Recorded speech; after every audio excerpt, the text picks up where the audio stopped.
Good folks, Reds here.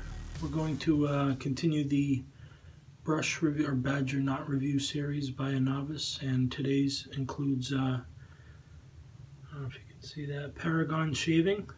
This is the 25mm badger 2-band finest badger knot in a FB3 handle. The handle is made out of Central American mahogany wood. It's a very light brush. This is a Canadian artisan, so this would retail you 99 Canadian, which converts right now to 77 US dollars. And for the review purposes, because they don't sell their knots loose, I'm going to assume that this knot retails for about $30 if you could, American, if you could purchase it by itself.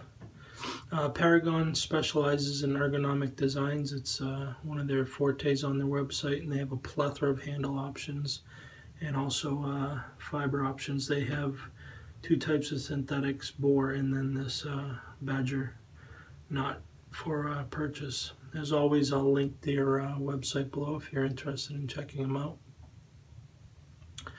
As with previous reviews, I'll use comparable brushes or ones I've used recently for comparison.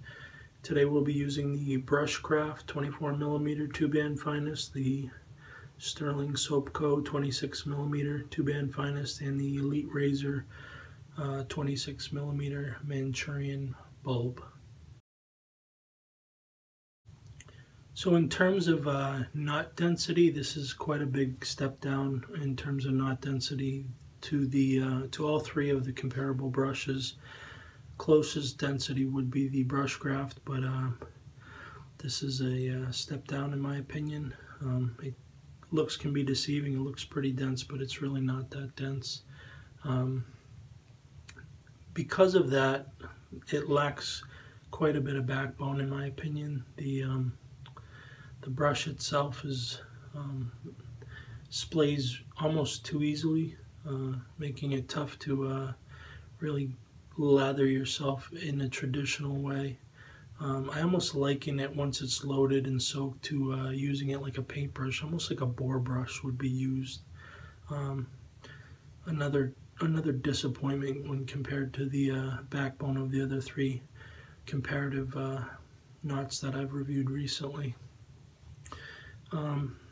This isn't a lather hog, but I still have trouble lathering it because of the lack of backbone and my having to use it like a paintbrush rather than what I'm used to, which is more swirling and pressing slightly and letting it, build the lather.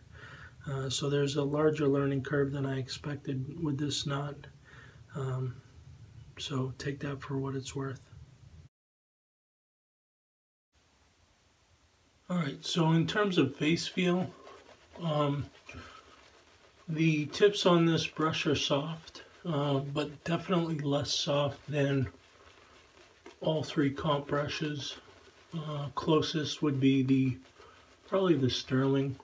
The Elite and the Bushcraft have mega soft tips in my opinion. This is a little bit scritchy, more so than the others for sure. And it almost reminds me of the first brush I started wet shaving with, which was the Parker Pure Badger. I haven't had that in quite a long time, but the sensation of scritchiness from the brush is very akin to that from memory.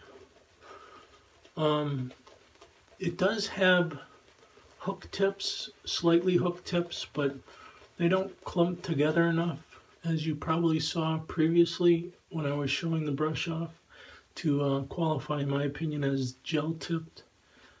And in terms of just overall feel, as you can see, I'm using this more like a paintbrush, flopping it around, rather than the pillow sensation that I felt with the previous brushes I've used, and most notably the three comparable brushes that I chose today. Alright, so overall, of all the knots I've reviewed thus far in my Badger Knots for Novice series, this is feels to me like the lowest quality knot. The shave experience is okay. it's not great like several of the other ones have been. There are definitely people though that will enjoy the soft tips with just a touch of scritchiness for the inherent exfoliation that comes along with that. I'm not knocking it too bad because, you know, knot variation among suppliers as well as loft heights can change quite a bit. So I see plenty of these brushes out there in the community, and I see plenty of people enjoying them. I just wouldn't recommend it as a blind buy. Perhaps you could borrow one from a wet shaving buddy, or scour the BST for one of these on the, you know, at a discounted price and see if it's for you. As always, thumbs up the video if you enjoyed it. Comment below if you have anything to say. And if you haven't already subscribed, please do so. See ya.